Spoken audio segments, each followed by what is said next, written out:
যশোরে শীতের মৌসুমে ৭,৯৫০ হেক্টর জমিতে আগাম সবজির আবাদ হয়েছে।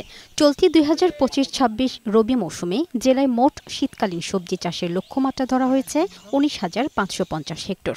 ইতোমধ্যে বাজারে উঠছে ফুলকপি, বাঁধাকপি, মূলা, লাল শাক, পালং শাক, বরবটি, বিট, ব্রোকলি, শসা, লাউ, শিম, টমেটো ও বেগুন সহ নানা জাতের সবজি।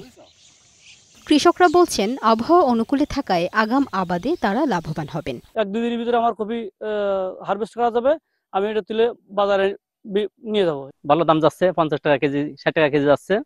আশা করি দাম পাওয়া যাবে। বাজার পাওয়া যায়, তাহলে কৃষকের মনে শান্তি আসে বা চাষ করতে খুব ভালো মজা লাগে। এবছর বাজারে শীতের সবজির দাম সহনীয় বলে জানিয়েছে কৃষি সম্প্রসারণ অধিদপ্তর। বপন, রোপণ এবং পরিচর্যা, আন্তঃপরিচর্যা, পানি সেচ, সার ব্যবস্থাপনা ইত্যাদি বিষয়ে তাদেরকে আমরা নির্দেশনা দিচ্ছি। আশা করছি আমরা আমাদের লক্ষ্যমাত্রা, সবজির যে লক্ষ্যমাত্রা সেটা পূরণে সক্ষম হব। লামিয়া আক্তার, বৈশাখী সংবাদ।